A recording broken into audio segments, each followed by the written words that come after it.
Sinha Saab, it was very interesting that in part one of the video you spoke about the situation as it exists, the overview of mines, minerals, metals, and the exploration. Moving on to part two of the video, before we go into greater detail about the regulations, would you like to just indicate as to what is the mineral scenario in our country? Thank you, sir, for giving me an opportunity to say on this subject. As you know, India is a part of the Gondwana land, and it has the same geological setup as that of the mineral-rich jurisdictions like Brazil, Australia, South Africa. And we have a obvious geological potential area, that is a area which is likely to hold the mineral resources, is around 0.58 million square kilometer out of our total geographical area of 3.28 million square kilometer. But unfortunately, only 10% of this obvious geological potential area has so far been proved. So our contribution to GDP of our country, or the mineral sector contribution to the GDP, is only about 2%, whereas other mineral rich jurisdictions like Canada, Australia have their contribution ranging from 7 to 8%. So there, first of all, there is a need to accelerate the exploration so that mining sector can contribute significantly towards the GDP of our country. Then, as of now, we produce 95 varieties of minerals. Out of this, 4 are the fuel minerals like coal, lignite, oil, and natural gases. Then we have 10 metallic minerals like iron, chromite, bauxite, copper, lead, zinc, tin, and gold. Then we have 15 non-metallic minerals like limestone, phosphate, apatite, asbestos, etc. And 3 atomic minerals, uranium, thorium, and beach sand minerals. And there are 55 minor minerals, which is coming under the exclusive jurisdiction of these respective state governments. So in this way, India is having a rich mineral resources. If I can give a bit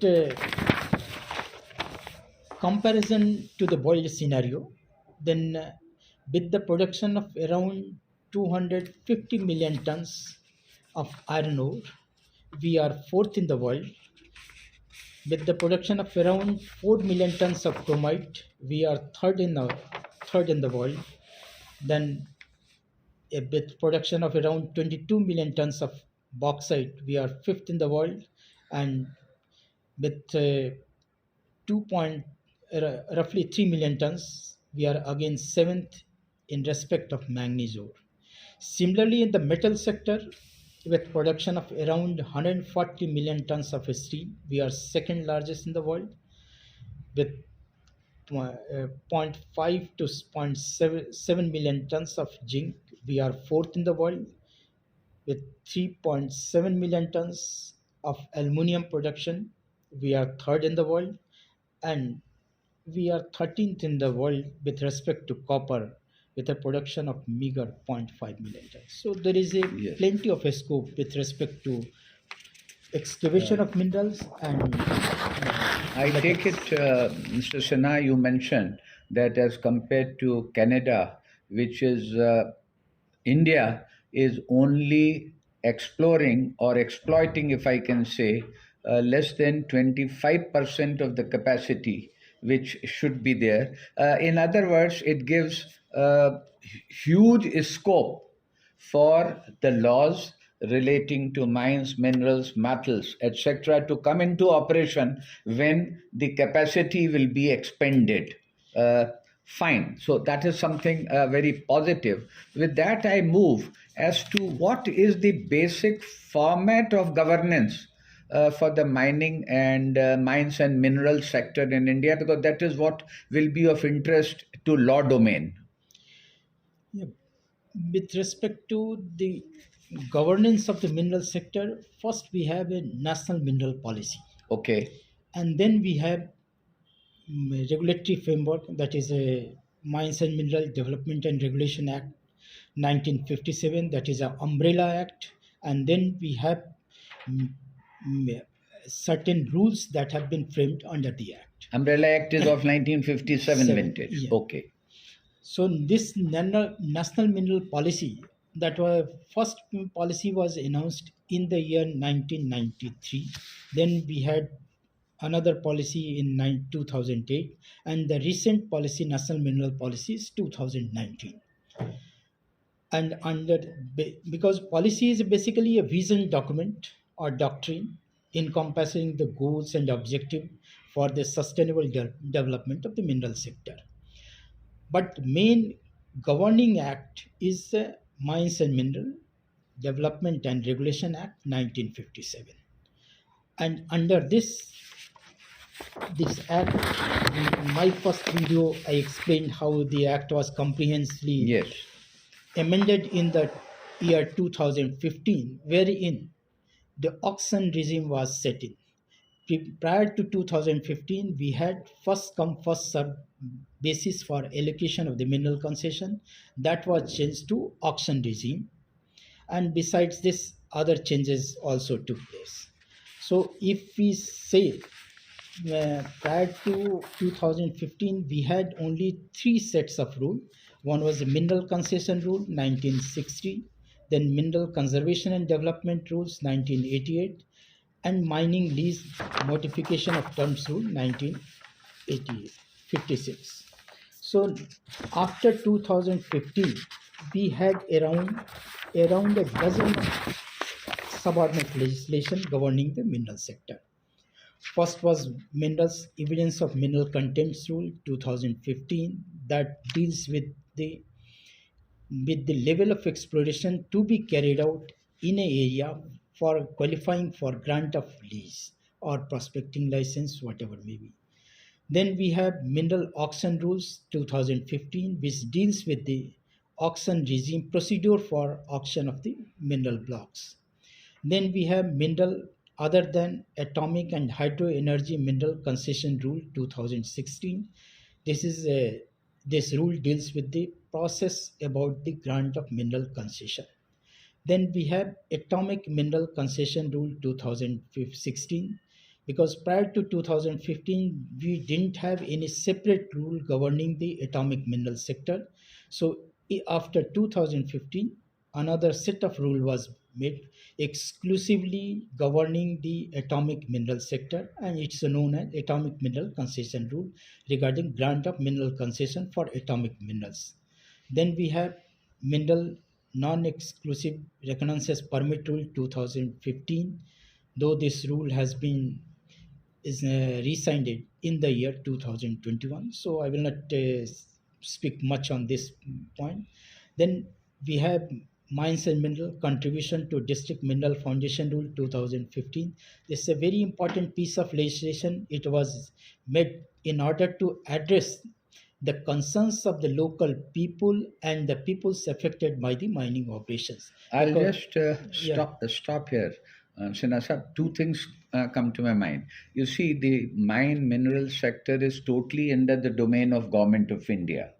The states do not have any say in this, nor is there matter in the concurrent list of the Constitution. Everything is with the Union of India. Now, a question which comes to my mind is that, like we had seen that in the aspect relating to the spectrum, auction of a spectrum which was open to the private players, there were controversies and there were inquiries, etc. There is no such thing in the matter relating to mines and minerals, because this is only being carried out by the Union of India itself, and the private players are not there except for the coal. Am I correct? No, sir. Because for major minerals, central government is having the absolute power. Okay. For minor minerals, state has the power. Okay. So, but Can you give some examples Yeah. as to what is available to the state? state like dolomite, Okay. kyanite, Okay. then rock phosphate, etc. So there are certain minerals which are under the exclusive Estate. domain, even stones, granite Okay. stone, which you find in your rooftop. You bring the ballast. Okay. Ballast. These are the basically under the exclusive control of the state Okay. government. They grant the lease, they frame the rules.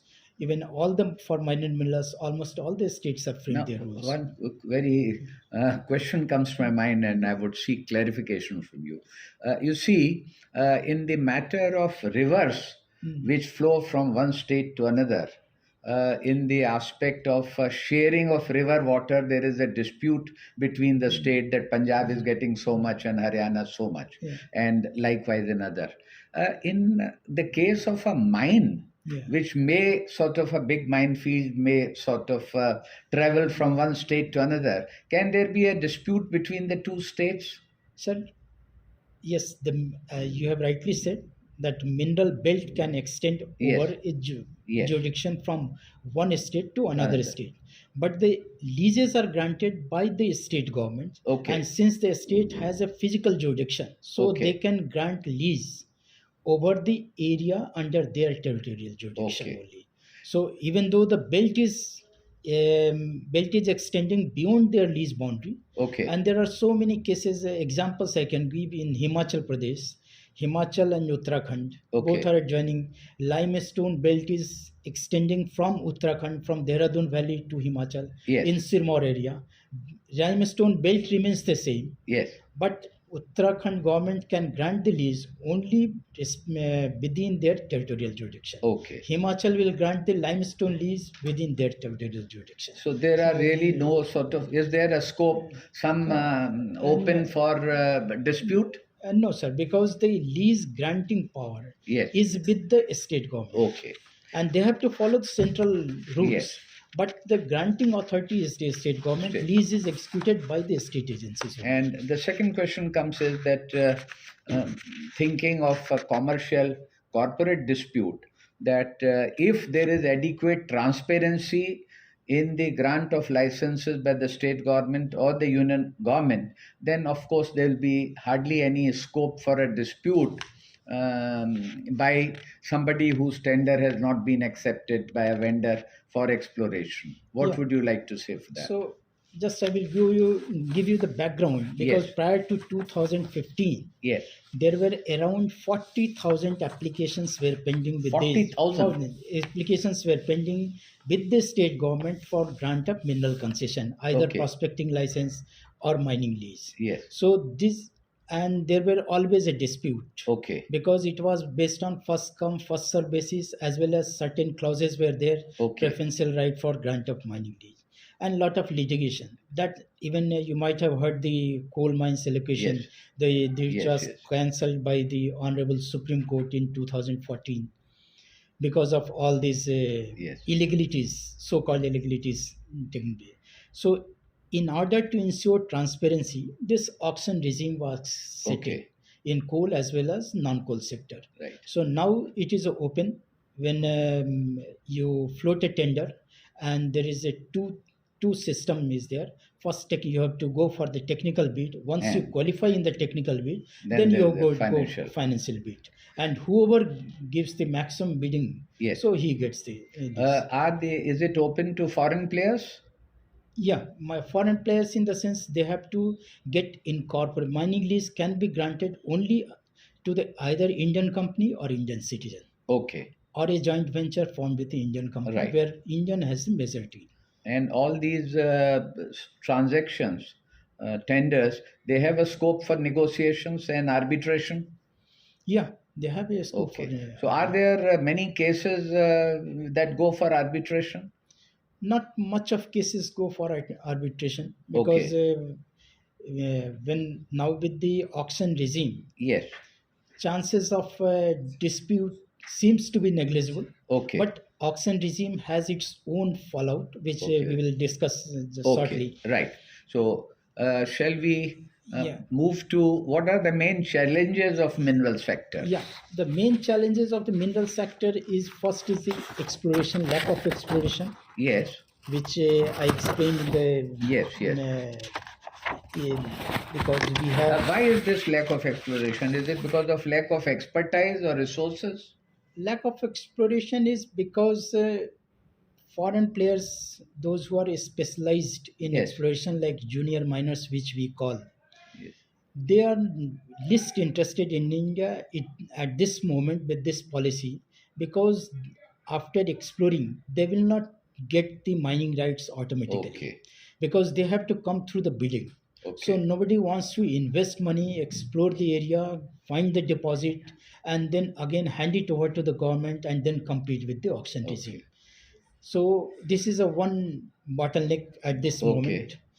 And second is we don't have much of resources also, because exploration is a very risky venture, and the success rate varies from 1 in 500 to 1000. If you explore 1000 deposits, chances are there you may strike one successful deposit. So it's a very risky venture. Okay. So public investment is not advisable. So Okay. in order to boost exploration only, this NMET, National Mineral Exploration Trust, has been created, Okay. and now they are trying to expedite the exploration. Hopefully, this would expedite. Yeah, Expedite. hopefully this will Are there expedite. any other areas which you would like to speak about from legal aspect, which the scholars should keep in mind in the area of mines, minerals, metals, and Yeah, exploration? another aspect is the present auction regime, Okay. because 215 blocks so far been auctioned, and you will find the bidding is varying from, for certain minerals like iron ore, I can quote, Yes. it is a 25% to 400%. Yes. So just I can explain you in a very easy language. Yes. Ki suppose you are the landlord, I am the laborers. Yes. I have taken your piece of land, and you are asking me Yes. to give me the produce, four times the produce what I am Okay. getting. So how is it possible? Yes. Because 100, if you are asking me to give me back the entire produce 100%, that means ki I am doing the labor, I am paying for the irrigation, I am paying for the It is unrealistic and yeah, unfair. yeah. So Unfair. it is a becoming unsustainable. Okay. So I think now the time has come for the government to Okay. have a review of the policy, Right. because at this at least they should carry out some techno-economic audit of the blocks which have been granted over 100%, how they are making it possible. Because Yes. if you are committing 100% premium, means ki whatever you are producing the minerals, you are giving it back to the government, then what profit Yes. you are getting? You are not making any Yes. profit. Then how you are meeting your own expenses for excavating the minerals? So this is a Yes. one Now, point. you were the Director General, and you were based in Calcutta. I think the headquarters are in Calcutta. No, sir, it's in Nagpur. I was Controller Acha. General. Okay, So, sorry. You as a Controller General. How big, what is the size of your law department that you have? we don't have, we have a, Or is it comes under the ministry? yeah, it's a comes under the ministry. It comes actually, under the ministry. So for legal advice, etc. Yeah, we go through Yes. the DOLA, actually, Okay. Department of Legal Advice. The Department of Legal Affairs. Yes. Affairs. So in subsequent days, as and when this sector is opened up for foreign players and there is more private participation, certainly there would be legal issues and that need to be explored by law expert, and therefore this is an emerging area, and I'm very happy that you agreed and you have spoken. So the nurturing smart teachers, the playlist should need to take stock of the area relating to mines, minerals, metals exploration. And you said that this law, which is of 1958, the very fact that it has undergone so different changes, amendments, shows that well, the law is evolving, which you have said. And now, are there in this field disputes or legal teaching, legal training in foreign jurisdictions? Because you had experience to. Yeah, in certain Yes. foreign jurisdictions, they are Okay. imparting teachings, or there are certain experts who are the mining law experts. Okay. Because as you are in Supreme Court, you can see lot of mining cases are there. The cases are there. There Yes. in Okay. regard with respect to dispute regarding the payment of royalty, grant of area, so many Can disputes. you sort of name a few cases that have already been decided, which would lay down the law relating to this? There must be some cases that Then, would sort of, yeah, if there have been decided, yeah. will. So, any other aspect that you would like to highlight? In this is the part two of your lecture. So I think there is a lot of scope even for the law students also Yes. to take up mining laws exclusively and Okay. to train themselves, because as you said, it's emerging areas, and lot of litigation, arbitration is in future is likely to take place, because Okay. India is now emerging economy, and mining sector contribution is likely to go up. Even the government is Yes. trying to push it further. So as we grow, so a lot of experts merger and acquisition in the mining sector is taking place. So their law faculty will be required. So it's a Yes. very good and challenging area for the new entrepreneurs. Thank you very much, Sinha Sahab. Thanks a Your lot. lecture will be very, very useful. Thank Thanks a you. lot. Thanks a Okay. lot.